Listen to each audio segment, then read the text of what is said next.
Welcome to the No Clue Podcast, playing recap bonus episode. We watched 4 of the playing games. This is the reaction to those and the, previewing the matchups that we now know because of the playing games. I'm one of your hosts. I'm Tyler. I'm Mike. And let's get right to it, man. Wizards? I guess so, yeah. Okay. That was, I don't know where I want to start. I'll start with Boston. Let's start with the winning team, the team that advances to the playoffs. Okay. Boston is a playoff team. Yeah. And what I mean is, and you saw it throughout with a couple of the other games, teams showed their experience and like the difference in like mentality and just how to turn it on. Yeah. And Boston showed that to me where, they're missing a lot of guys and they're playing through the same roster problems they've had all year. Yep. And the guys that have been there for a long time pushed them through it. Yeah. Yep. It was definitely an exhibit of putting the team on their back. Right. For sure. And Kemba was the one, Tatum's been doing that all year, especially in the second half. Mm-hmm. But Kemba, to me, he really ignited them on both ends. Yeah, I agree. And he did. It rubbed off on, I'll get into DC more as far as how things went down, but Kemba really elevated how everybody was playing. Yeah, I think so too. Yeah, he was. He was aggressive the whole night, which is something that they have needed. That's kind of make them stagnant at times. When Kemba's not aggressive, they just it's like they lose a threat because he's really not a catch and shoot guy. He's small, so if he's not attacking, the game slows down. And and Kemba, I think Kemba's good at attacking while not slowing down the offense too much. Yeah, he is when he attacks. Yeah, right. And Tatum, man, I mean, obviously anyone who has watched the Celtics knew he would have had to have a big game. We knew he was going to take shots. I consider Tatum on the verge of being a volume shooter because I think the more shots he takes, normally the better he plays. So we knew that was coming, but these guys, they were efficient and they were getting to the line too.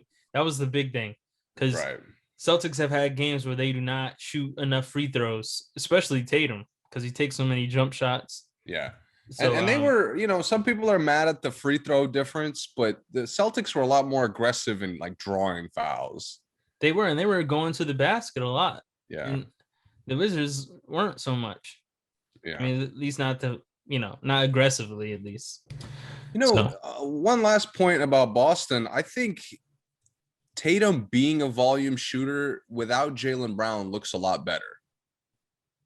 Yeah, it does. Because it doesn't look like he's missing somebody, like he's neglecting someone, I should say. Exactly. And I noticed it because like even though he was hot for pretty much most of the game, there were times when he would take a lot of shots and I didn't really want anybody else touching the ball. It goes more to Boston's limitations, but again, I'd rather my star players shoot me out of the game than the role players Boston puts out there. Right. I agree. Yeah. Good point. Yep. Okay. DC. Wizards. Let's get to it, man. Well, Bradley Beal wasn't 100%. Of course, the Wizards fan goes right to the injuries.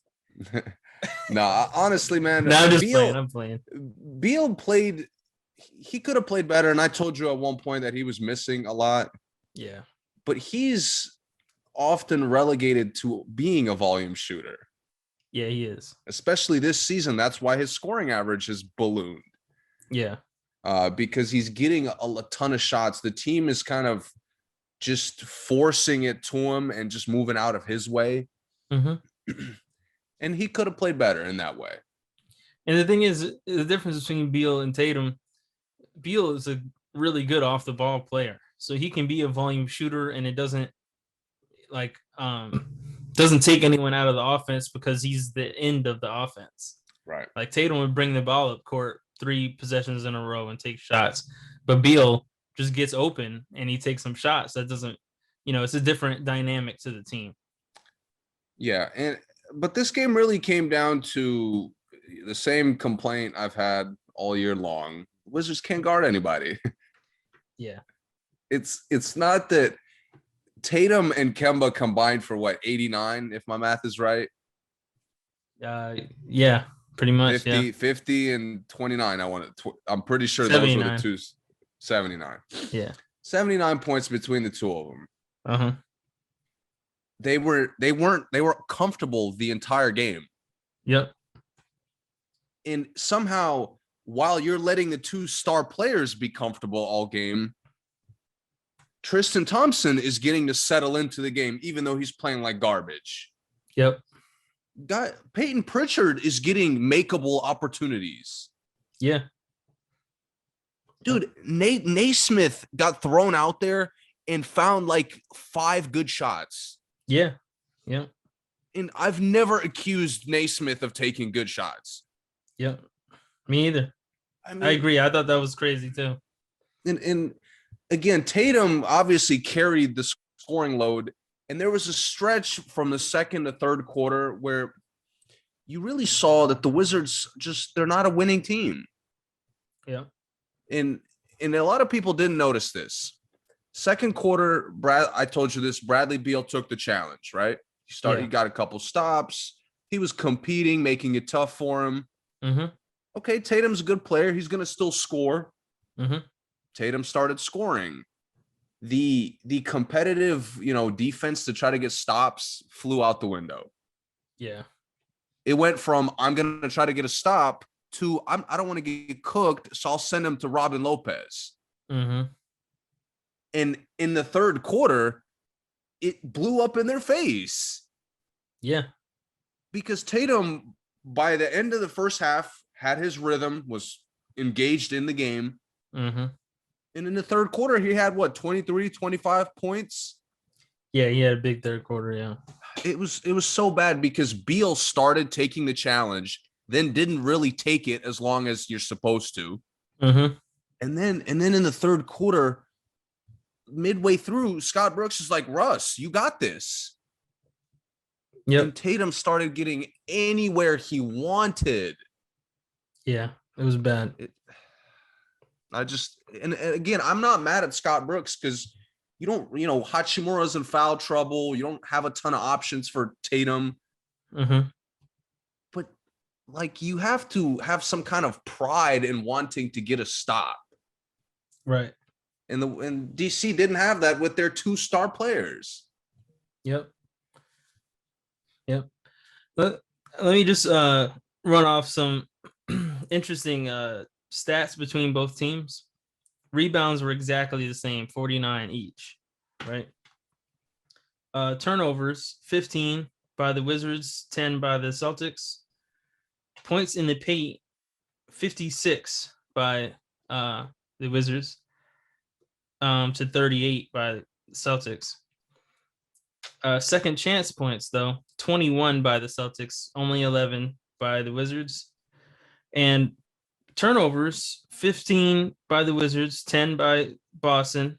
Points off turnovers, 6 by the Wizards, 20 for Boston. That's it right there. Yeah.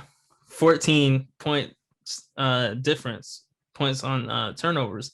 31 fouls by the Wizards and only 17 by Boston. So that speaks to that. The defense was obviously awful.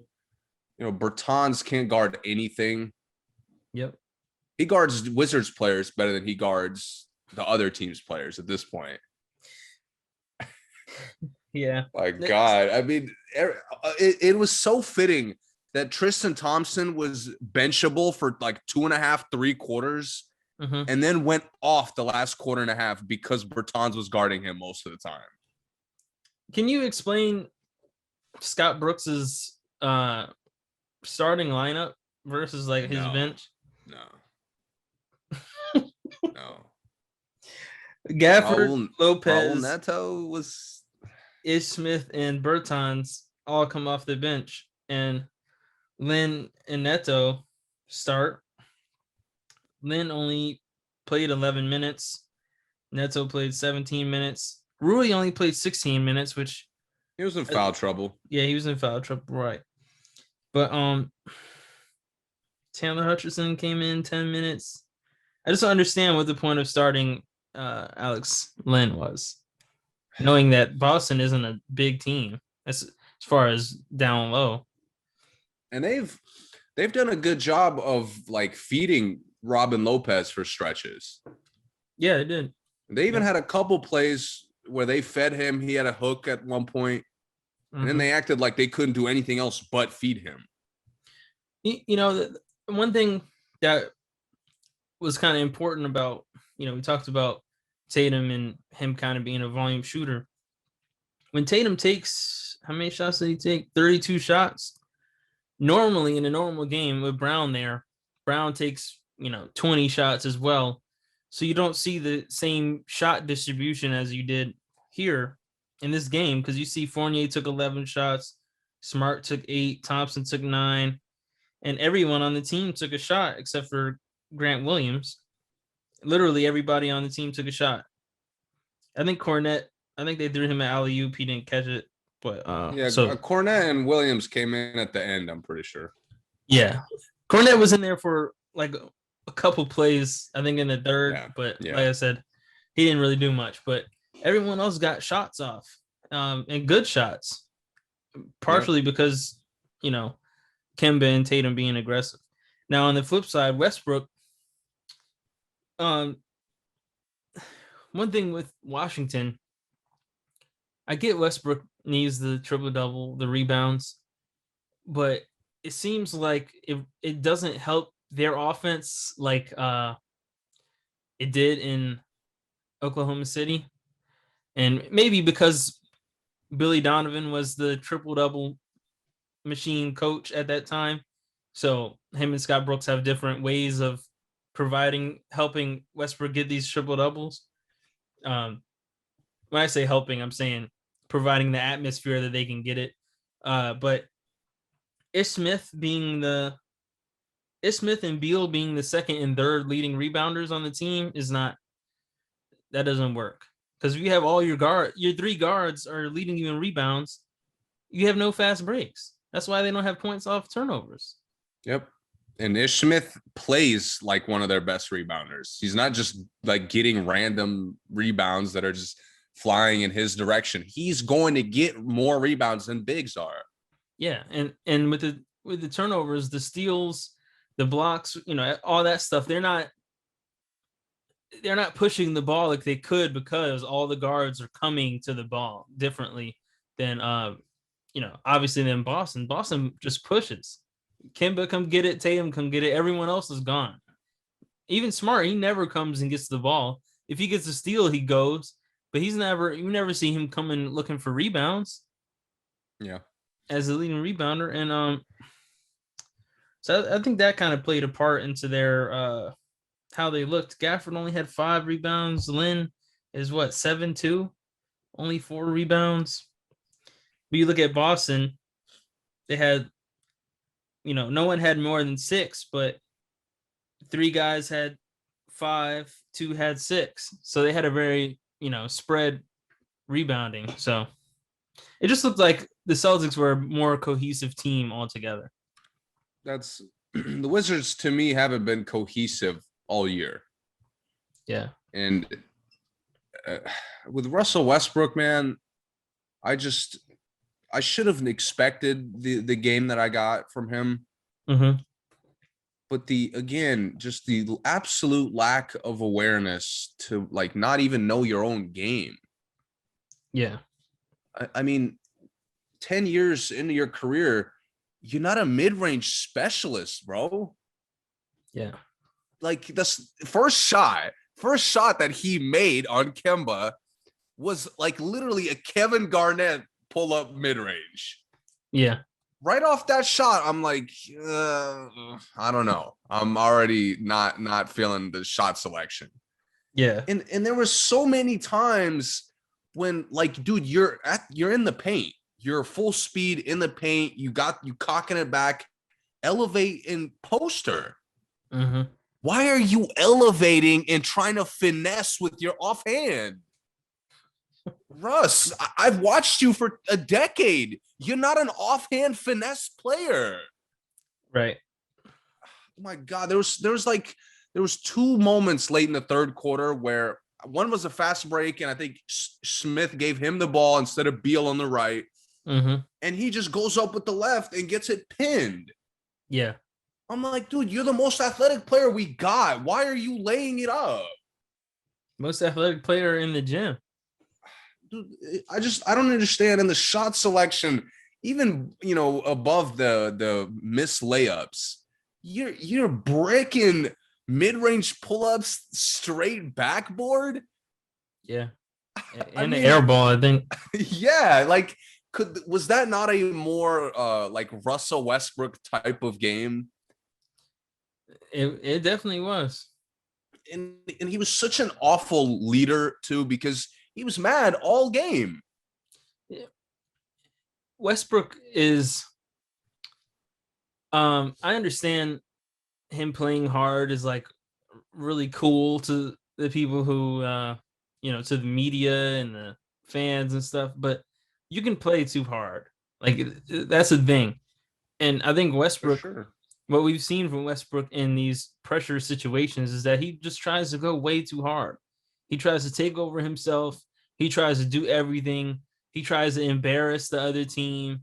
The guy guarding him, he tries to embarrass him all the time and not just get a bucket. He has to do a cradle kind of, the hard post ups so he can come down and celebrate the Euros and all that. But that's not winning.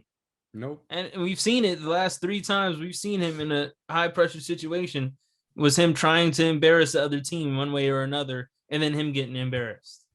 So, yep. I mean, how many times did he try to dunk on the Lakers last year? Oh, too many. Getting pinned, getting swatted, getting stripped. It was just him losing the ball. It was embarrassing. Yeah, and the thing is not that he can't play well in the high pressure situations. Of course he can, but he just has to play to win. That's it. And we've seen it. We've seen it, guys, in pickup games at the park. One dude is talking trash to him, says something about his mom or his girl, and then the next game he thinks he has to go get 20 out of the 21 points. Exactly. Yeah. And he starts going crazy, and it never wins. It never wins that way. Nope. So, I mean, they shot 3 for 21 from 3. And Westbrook and Russ was getting them up. Yeah, he shot 4. I mean, Ish Smith shot the best percentage of the night, and that's because he only took 1 shot. But like Ish Smith, every shot he took was like in his game. Yeah, that's his game. I mean, he's a smart player. Right. And I don't understand how every playoff run, it's the same problems with Russ. Yep, it is. And how has there never been like a coaching connection between him and a coach? Because he's had Scott Brooks for the majority of his career. That's why. Yeah. I thought him and Billy had a good connection. I thought they were getting there. And the thing is, they showed me that they potentially could get there. Yes. But the problem is, man, this is why to me, Westbrook will never fully reach the stature he wants to in history, because the triple doubles does not equal winning. He can average a triple double all season long. Nope. Or, break the record for triple doubles, and you guys are still losers. And he's still a loser. Yep. And we played like losers, bottom line. Right. So you think, okay, well, how impressive is the triple double if all these other point guards didn't do it and won championships? But Westbrook averages a triple double and can't make it out the first round, or can't make it out to play in. Right, maybe. Exactly. So, it's cool he gets triple doubles, that part in the history books, but is it impressive if you can just do it and lose games? Not to me. So there's got to be something else. Like you've gotten the triple doubles for 4 years. Yep. Like at what point is it time to be like, maybe I don't need the triple double today. Maybe I just need to win the game.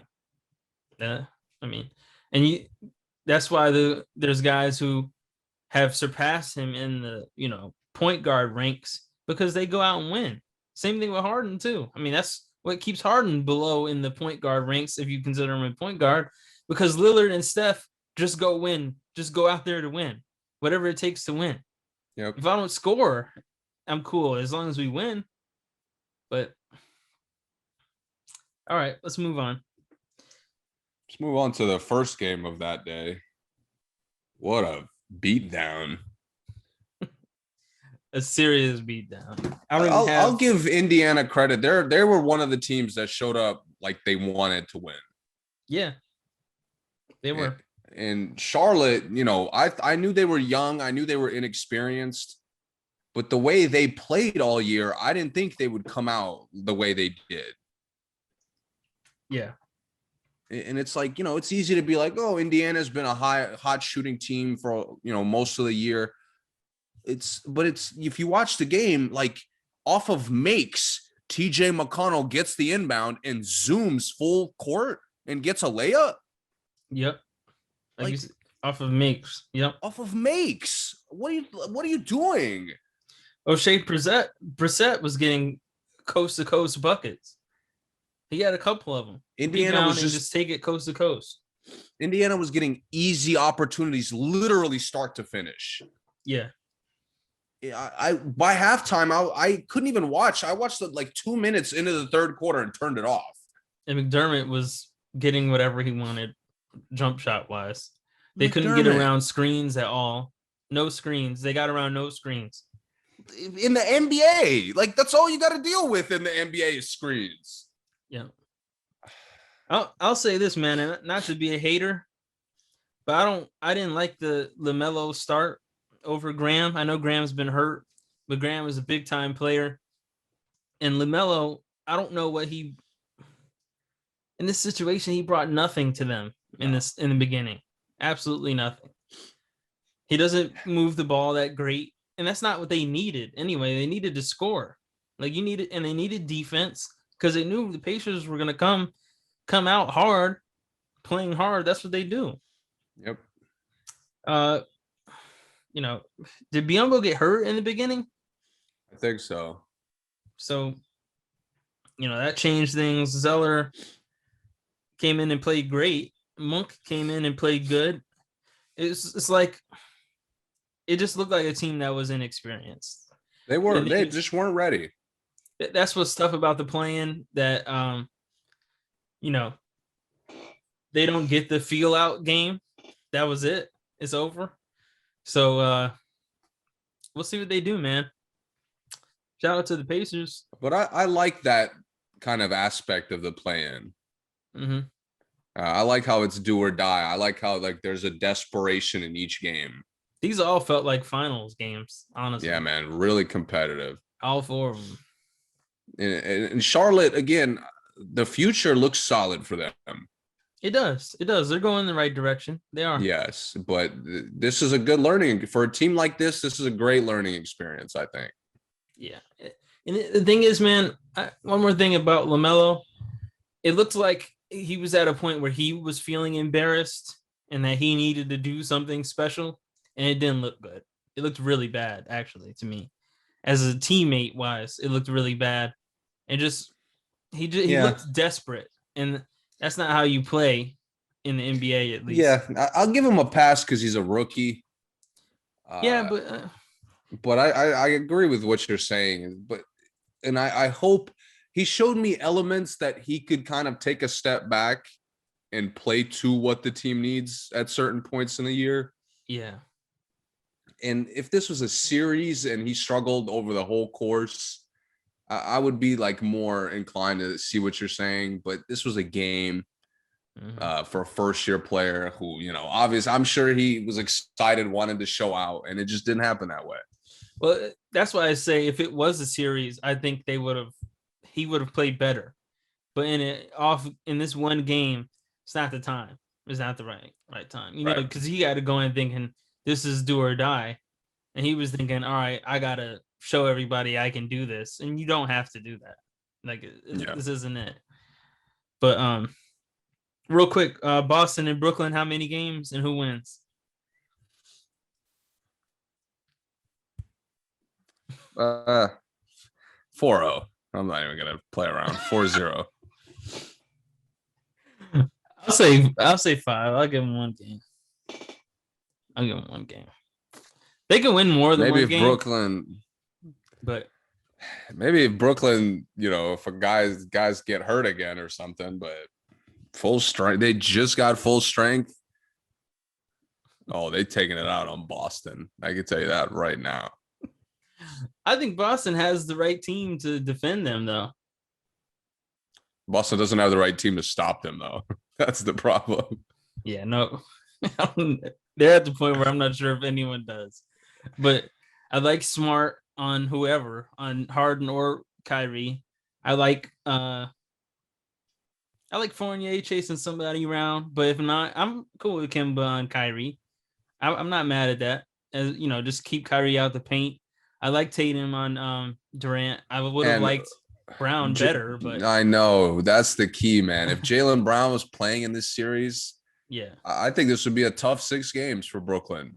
Yeah, I agree. I think it would go 6 games either way. Honestly, and it's just Brown. Brown is such a complete player for Boston that without him, I saw it even against probably the worst defensive team in the league.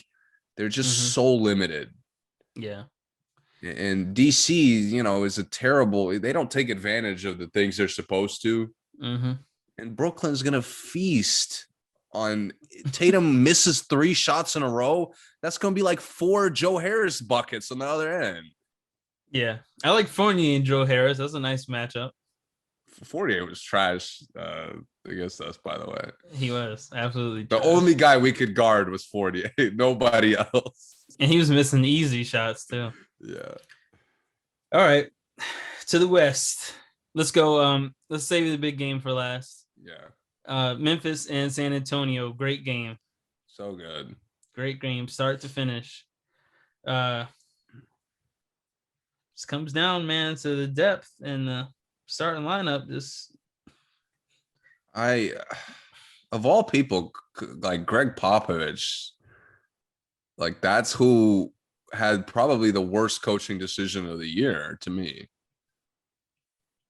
I agree. And he wears this one for sure.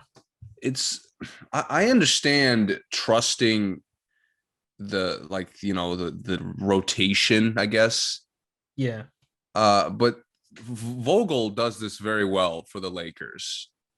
If it's not LeBron or Anthony Davis, I don't trust you. Like, I don't care who you are. If you're playing like trash, I got guys who will fill in that spot. Right. In what just infuriated me throughout this game, especially watching the fourth quarter, especially like having seen that fourth quarter. Yeah. You have the solution to your problems. Yep. And you're not even like you're not making a real effort to see if that's a real solution or maybe it's a fluke. But what you're currently doing and what you spent 4 quarters doing wasn't working. Go ahead and say it. What is it? Jakob Poeltl should not be playing major minutes at center. I said on the last podcast that Valanciunas is going to have a field day, and he was going to be the reason they worked the Spurs. And, he had a 20-20 game in 3 quarters. Yep. I mean, I don't even think he played the full fourth quarter. So, I mean, I just like Poeltl was awful in every big man aspect. Yeah, he was. He didn't find the guards very quickly when they passed him the ball. Right. Couldn't really catch shit most of the game. Right. He got called for 2-3 moving screens. Yeah. One was awful, by the way. Like as soon as they put him out there in the fourth quarter, moving screen. Yep. He literally, when they put him out there in the fourth quarter, he goes if I remember correctly, moving screen, gets scored on, fouls the next play, and then misses, like gets a turnover also at one point. Yeah. I'm sitting there. Why? Oh, and he's giving up rebounds to who else? Valanciunas. Yeah. Which he's been doing all for 46 minutes of the game, Coach Pop. Yep. I couldn't believe my eyes. And the Memphis players were getting layups. They attacked him with everyone. Yeah. I mean, the backup center said, forget the offense. I'm just going to attack Pirtle, and got a layup. Yep. Kyle Anderson, who was a little off, was literally getting wide open free throw line shots every time he attacked him. Yep. You put Gorgie Jang out there, you take the lead. Yep. You take the lead. He's competing with Valanciunas. He's a threat on offense. He knows how to set a goddamn screen. Yep. And he has range. You know? Exactly. He's a threat not just in the paint. He's a threat from the perimeter. Yeah. And he gets subbed out, and Pirtle just gets thrown in for the last 4 minutes of the game. And keeps getting worked. And it just it got worse. Yeah. And they came all the way back. They came all the way back. I mean, when Dillon Brooks is just feasting against you, and he didn't hit, nothing crazy, nothing spectacular. It was just basic attack moves, basic aggressive moves, layup. Dillon Brooks got 4 layups in a row in the fourth quarter, and you still think the current center that's out there should be out there? Yeah. Not to mention that Jang played for Memphis. So he probably knows these guys' strengths and weaknesses to an extent to defend them, at least, I mean, that helps when you played with someone a lot before. You say, okay, I know where he's going, and you just have a different IQ to the defense, and he didn't care. Even Scott Brooks even gets this. Okay, we lost Thomas Bryant for the year. We don't have a crazy amount of options. Let's go with Alex Len just to fill the starting spot. Alex Len played 11 minutes, not 30. Yeah. I mean, what are you doing? He's getting worked. He can't guard anybody. He can't rebound against this matchup. I would have rather him move Rudy Gay to the center than 100%, man. Photo there the whole time. And you made a good point. He doesn't even know how to foul. Nope. I mean, my God, usually the trash can bigs, when they decide to use one of their fouls, you're getting hurt. Yeah. You can't do that. It's not gonna be anything crazy malicious most of the time, but you're getting hurt. Do you remember that play where they quadruple teamed him and he couldn't find anyone? Yo, there was a point where they keep hitting him as a roll man and he's doing nothing with the ball. Yeah. I'm just like, DeMar, this is your show. Why are you making it? Why are you even making an effort? Right. And he did not get to the basket enough. He didn't get fouled enough. That's his thing. I mean, isn't he second for most free throws in the game? Yeah.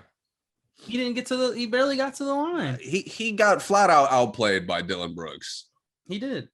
And I didn't think that, going into this game, that's not the matchup I was like that's going to be the do or die matchup of this game. Yeah. And obviously the center being, night and day different was a huge issue, but Dillon Brooks outplayed DeRozan on both ends. Yeah. I mean, DeRozan took 11 free throws, but I mean, he's normally a 16 free throw guy in the playoffs. And he got a couple of, I would say, soft calls. He did. He didn't go strong at all. In the first quarter, I texted you. I mean, he was shooting everything short. He didn't get to the glass.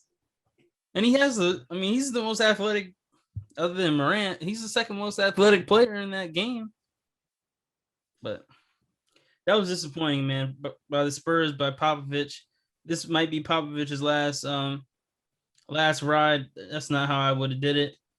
I hope Becky Hammond gets the job. I know I'm thinking ahead, but still, if Popovich goes out like that, that's whack. That was bad. Like Memphis was asking to lose. They were. Yeah. I mean, Morant Spurs had it. Morant was just taking awful shots all day. Yeah. And that's probably their biggest concern moving forward is just, can Morant limit how many bad shots he takes? I just don't get why everything has to be a highlight for him. Everything has to be a top 10 play, pass or shot. He has to embarrass somebody on offense. It has to, man, just play basketball, man. Yep. Like he's the dude who watches too much and one at the park.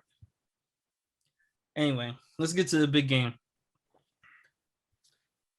Oh, this is one of the best games I've ever seen, by the way. This was a wild one.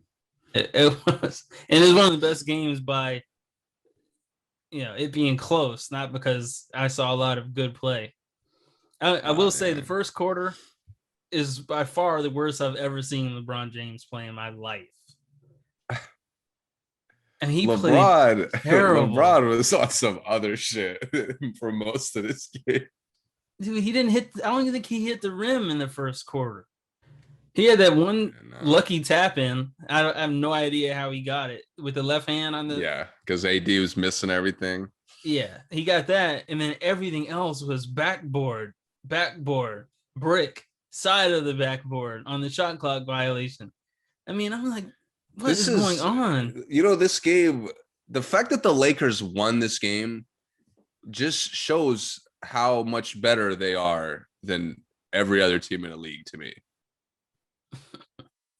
I mean, I don't know if I'd say that, but Schroeder was atrocious for most of this game. He was bad, yeah. Anthony Davis was getting strapped, just embarrassed. Yeah, I told you he was gonna get punked the whole game. LeBron didn't even wake up until that fast break and one. What was that, like late third quarter? And that was the dumbest foul of the season, in my opinion. Yeah, I think it was Wiggins. Yeah, of course. I mean, I don't understand why people still foul LeBron on the break. Like, he when he gets to the paint, it's over. Let it go. Especially with like the weak reaches. Yeah, just a slap. That's insane. You have to do what Draymond did to stop him. Exactly. Take him out. But the Lakers were so awful. Yeah, we're bad. But they, every time the game started getting really Lakers might get blown out. Mm-hmm. They started playing defense. Yeah, and they got some help from Draymond Green. Yeah, man. Draymond's passes were awful, disgusting. Just whole night. It's the same pass.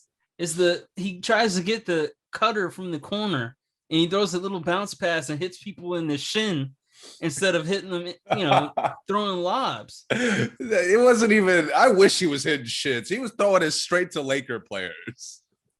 The one to Wiggins. I mean, he did it twice to Wiggins. Wiggins was coming out of the corner. He hit Wiggins in the foot one time, and then the other time, I think it just went. It went in between the legs of a Lakers player and just went out of bounds. Yeah. I mean, Wiggins he's a high flyer. Why are you hitting him in the legs on backdoor cuts? He didn't have to pass it to him at all. Then the one the fake handoff bounce pass he threw to Steph that went all the way out of bounced way over his head and went out of bounds. Yeah. What was that? The turnovers were just him and Steph, man. Him and Steph. It's like every time they thought it's the Lakers are about to give up. No, they're not. Yeah. And Steph was just terrible throwing it out of the double team. He was throwing it right to the Lakers. It looked like an Oh, go ahead. You're gonna get double teamed all game. you ever play AAU or like the travel basketball and play that one team that like recruits the prep guys that traps the whole game? Oh yeah, from the jump, just and full court press all night. yeah, that's what the Lakers look like when every time Steph got the ball, and like exactly, they should have. Yeah. I mean, and they were chasing him all over the place off the screens, doubling off the screens, and he was turning the ball over. So they kept doing it, obviously, and he still played amazing. Yeah, I just the Lakers, they look like a team that hadn't played together all year. Yeah, they did. Yeah, the turnovers, they still didn't use Drummond. Oh, not at all. And like the one time they decided to use him was post ups. Like, what the fuck? No, that's not. I didn't. Why would you sign Drummond to give him a couple post ups? It was more like a pandering kind of. Oh, you haven't gotten the ball. Fine, here, take it. Yeah, exactly. And like do that instead of course he embarrasses himself.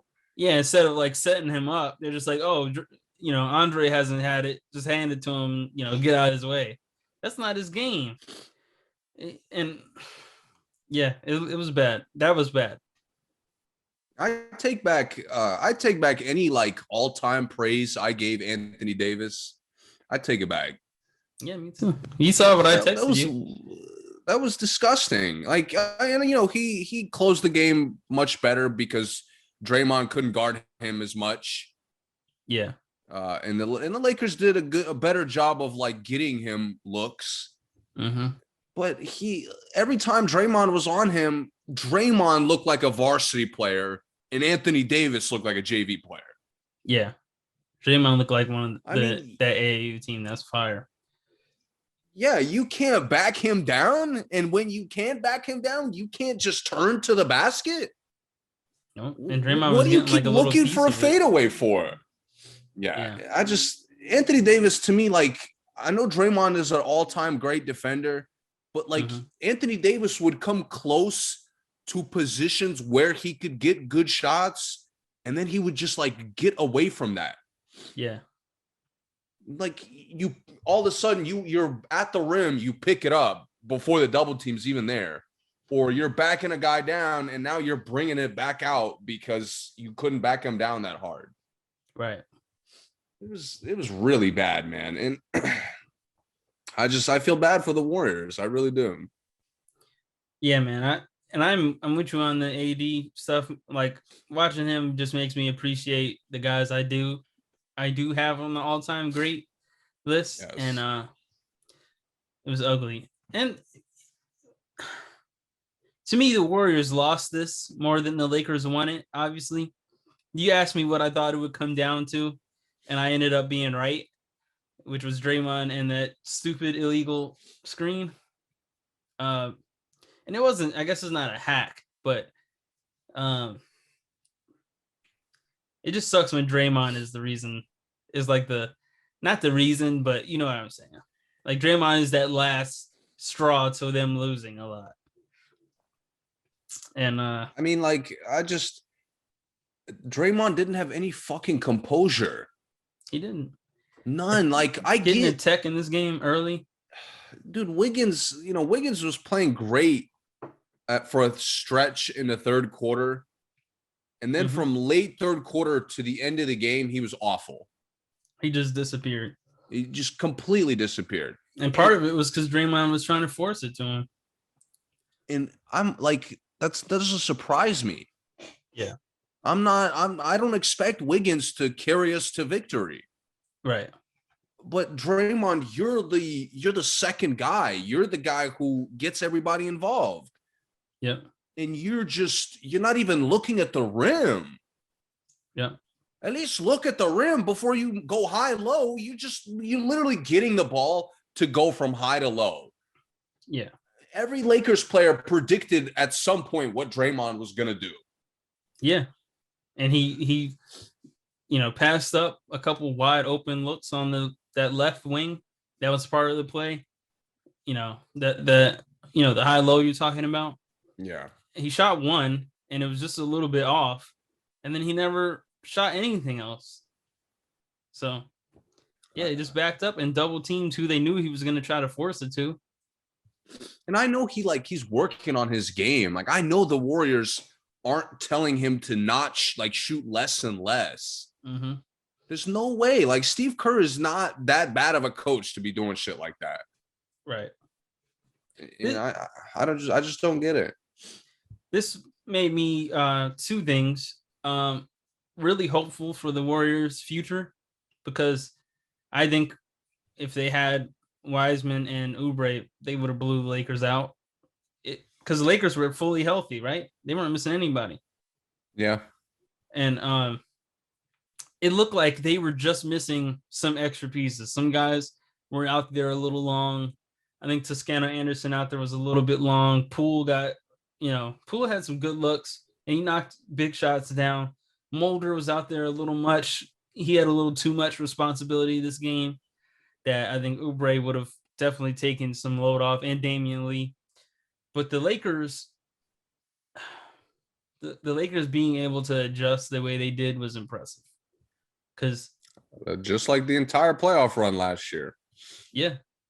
Yeah. And Vogel, I mean, he's always been that guy. He's always been a really good adjustment guy. So I'm sure they went in the locker room. First thing they put on the board, double Steph and make Draymond shoot, probably. I can't believe, I can't believe they had the balls to throw in Wesley Matthews into this game. And he played well.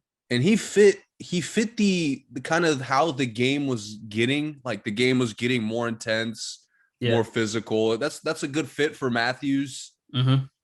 But Matthews is also like, KCP's been playing great. Matthews could come out there and shoot you right out the game. Yeah.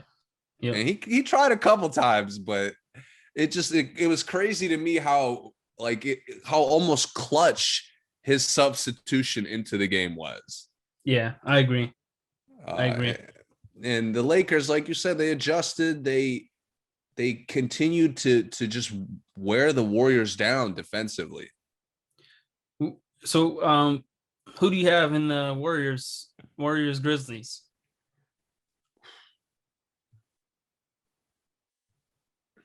I don't trust Morant. I think the Warriors are going to get him. I do too. I don't know. I mean, Dylan Brooks has been shocking me every Memphis game the last month or two. Yeah.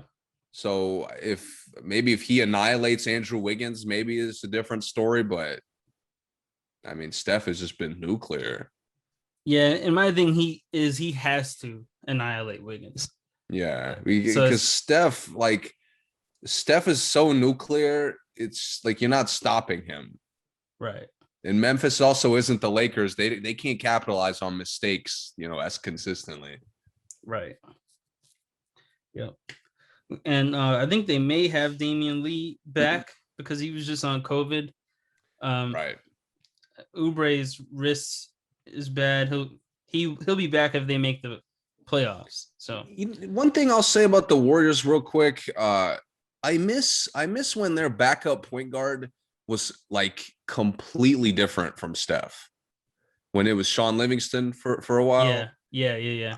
I hate how guys come in, Toscano Anderson, Mulder, and even Poole. They come in like they want to be Steph. Yeah, you know what I mean? They're trying to get going and just throw. If they're getting good looks, they're throwing up everything. Mm-hmm. I wish Toscano Anderson should be getting to the basket at least every now and then.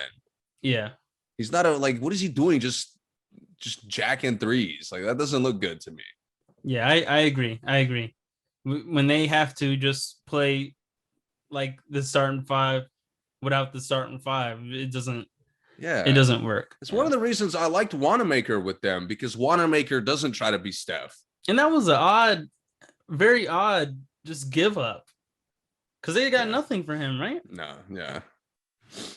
He's one of those, bro. Wanamaker is just he just looks bad, but he contributes. Yeah. Super physical, been around, those kind of guys. I think Jeremy Lin would have helped the Warriors, to be honest. I know that's a stretch, but he was healthy. He gives a lot of the similar things that Wanamaker gives, just not as tough on defense. But yeah, I could see that. Yeah. Yeah, I'm going with the Warriors on that too. Lakers, Phoenix. LA and Phoenix. Who you got? And how many games? You got the Lakers. Right? Yeah. I haven't wavered on the Lakers at all. I think they're still going to the finals. Okay. But that being said, I don't think this is going to be an easy series for them at all. How many games? I might even throw out a hot take considering their path, their potential path, in the second round and in the conference finals. This might be the toughest series they have up until the finals. Up until the finals? Over the conference finals? Denver or Portland, which is potentially their second round, they're not challenging them. The Clippers aren't challenging them? No, I don't think so. I don't see it. All right. I mean, this you is asking really you putting round. A lot of faith. You putting a lot of faith in Paul George if you think the Clippers could, work them, or even beat them. No, well, I'm putting more blind faith in Kawhi than I am in Paul George, because I know what Paul George can do when he's allowed to do it. I don't know if Kawhi is going to allow him to do it. That's the problem. But I don't know. I think the Clippers are clicking a little bit better than the Lakers are at the moment. And obviously part of that is injuries. I'm not going to talk about the LeBron blurred vision thing, but that was just nasty. Like, you don't say it after the game, man. That's whack. Nobody else would do that other than him. That's his game. Dude, you made the shot, like, great shot, that's it. Yeah. Why make it? You're getting credit, dude. Like, it's not like he's acting like they are not giving him enough credit. Like, it was an amazing shot. His vision was fine when he was bricking all those jumpers in the first quarter. Right. When he was hitting backboard every time down court in the first quarter. Yeah. His 2 threes in the fourth were just wild to me. Even the corner one when he's like Wiggins is all over him and he just throws it up in his face. Yeah. I was like, what? Like, dude, you don't even look like your jumpers are like woefully short all day, and you make that. Yeah. Yeah, I'm with you on Phoenix. I think it's going to go at least, I'll say 6 games at least. I think it's going to be a tough 7. And my thing, like, I just know how Chris Paul gets in series like this. If it goes 7, I'm picking the Suns. I don't. Game 7, I'll take the Suns. The more evenly matched a series is, the less I like CP in it. I get what you mean, because CP kind of does that Westbrook thing where he thinks he needs to take over and he doesn't. Yeah, and the Lakers are gonna capitalize on that if CP tries to force that. Yeah, Crowder is back for them, by the way, for Phoenix.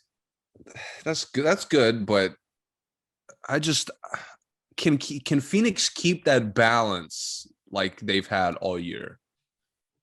Because I have a bad feeling. I don't trust them to, but I have a bad feeling that they're gonna start struggling and it's gonna be a Chris Paul, Devin Booker show. And that's not gonna look good. It never looked good to me during the year. Right, and they're not. That team is not in need of a hero. They have plenty of weapons. They have Saric. They have Cameron Payne. Bridges is pretty cool. Obviously, they need a hero, and Booker is their hero, but they don't need him like to carry them through a game. Right. That's what I mean. They don't need him in a game where it's like, all right, we need you to get 40 tonight. Right. They don't need that. They don't need like what Mitchell is for Utah or Tatum for Boston. They don't need that. Right. Or Murray for Denver last year. Right. Sometimes. All right. We have anything else that we need to get to? Wizards, Indiana. Who you got tonight? I'm taking the Wizards. I'll take the Wizards. Yeah. Yeah, I'm taking the Wizards too because I have to. I'm hesitant though. Yeah. The expert in me doesn't want to pick the Wizards. I think Indiana won because they beat Charlotte, not because they were good. Because I don't think they're very good, but I think that they were better than Charlotte, and they just punched Charlotte in the mouth, and Charlotte, couldn't wipe the blood off their lip, and that was it.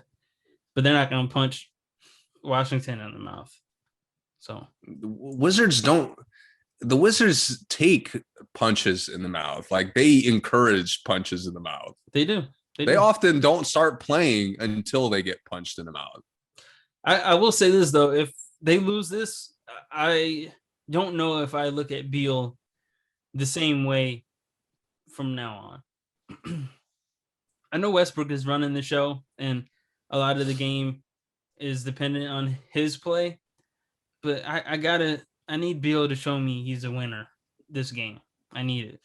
I know Westbrook is going to dominate, but yeah, it depends on the game for me. But I see what you're saying.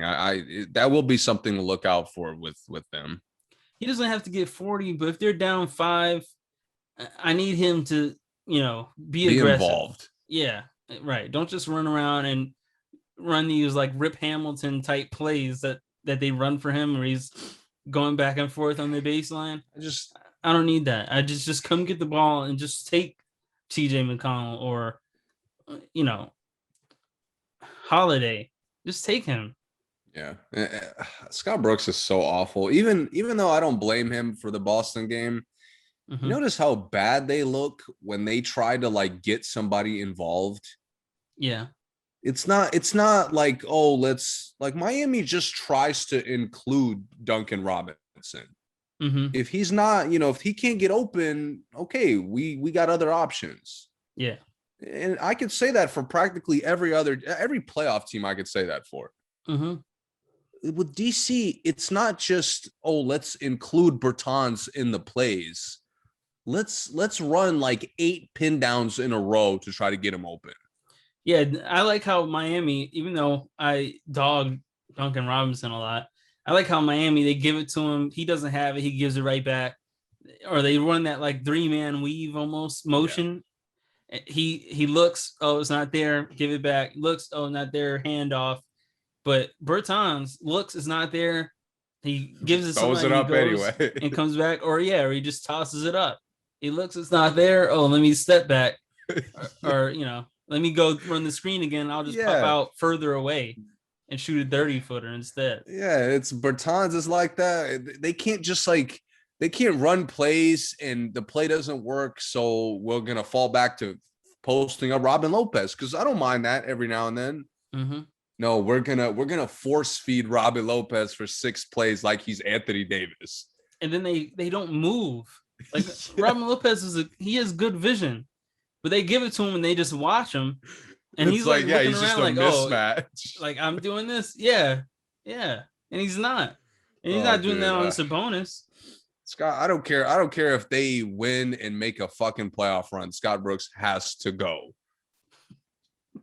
I don't care if they fucking by some unreal miracle they make the 8th seed and upset Philly. I want Scott Brooks gone. Yeah. I'm with you on that. I'm with you. All right. That's all we got today. Playing game. This video won't come out before tonight's game, so everything we talked about there, you already know what happens, but we'll be back after after the first round game. So and we already covered that last podcast. So yep. Thanks for listening. Subscribe, stay tuned. Alerts, follow us, all that stuff. And we'll see you guys next time.